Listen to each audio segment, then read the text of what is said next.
This is a bit of collected wisdom from some of the stand-ups I know who do well at the Edinburgh Fringe and other fringe festivals. Now, a lot of stand-ups are very clued up, a bit like kind of war-wounded soldiers, particularly if they've done a lot of shows, so this video is probably not for you unless you want a reminder of what you already know. But if you're at the Edinburgh Fringe and other fringe festivals for the first time, I'm going to focus on Edinburgh particularly here, then this is maybe worth watching. It's just a few really essential tips, almost like a packing list as well for your Edinburgh Fringe show. There's a huge amount of comedy at the Fringe. Some of it is the 6-foot posters in venues of 500 seats, but a lot of it is down on the free Fringe in all kinds of spaces, and what you want is audience, and what you want is the right audience. The classic thing to take, it's a very affirmative thing, sometimes they can be a bit hard to come by, is a really decent stapler, not one that's going to break and mush up your staples.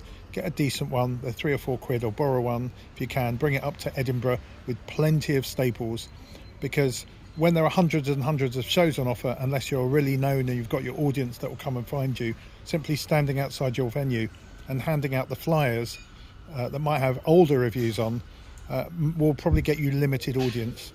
You'll certainly get walk-up audience if you are literally standing outside your venue with, I don't know, even 10-15 minutes to go, and you've set your show up to literally be able to rush in, jump on stage and do your show, because you can literally get people going, oh, there's a show starting there in 5 minutes.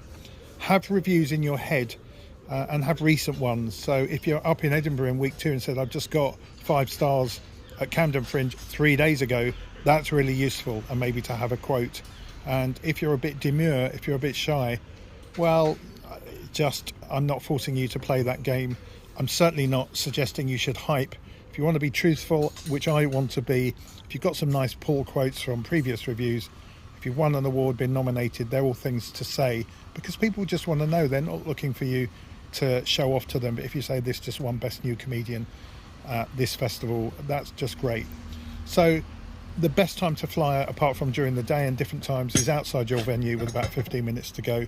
And what you need to be ready to do is to get those review quotes wherever you can find them. They can be from some of the big reviewers. You might be lucky to get a national, you might get a Chortle review, but also you might get one from an influential blogger.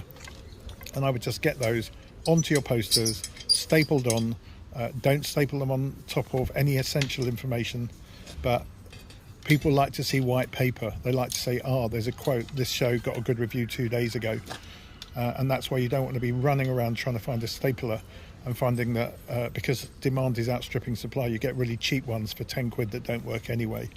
But live, fresh Fringe, I think, is what stand-up comedy is all about.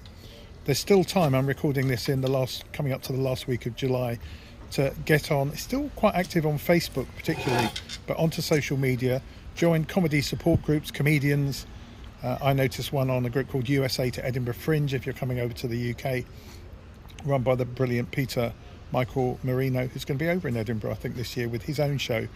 And it's very supportive, and this is where you can, but particularly on the comedy ones too, exchange last-minute slots, doing slots in open mics, other people's comedy shows where they're going to have guests. Some are very, very friendly towards new shows, particularly if you write to them, say, I've just had a good review here, trying out some new material. Work in progress has become a bit of a hackneyed term because everybody's doing one, so it doesn't just sound as if it's exciting. What work is in progress is what you want to talk about. But try and build up audience by signing up to as many guest slots as possible. And I see comedians building up their audience not just from their show, but from a guest slot they've done, an open mic slot they've done somewhere else, becoming involved in a chat show format, game show format, and being one of the guests. There's a lot of improv shows that want comedy guests too. So just get clued up on that. The whole thing about this is to be fresh Fringe, be live, be ready to staple those quotes on the flyers, and have a plan before you arrive. Don't just go into firefighting mode at the last minute. It's really exciting. It can be really worrying if you don't get an audience, but you can turn that around literally overnight. And be you. And if you're funny on stage, it's not necessarily a good place to perform on the street, but you can come up with some brilliant one-liners that you call out that really epitomise what your show's all about. Have a great Fringe. This is just quite a short one for those people that might be arriving as comedians in Edinburgh for the first time.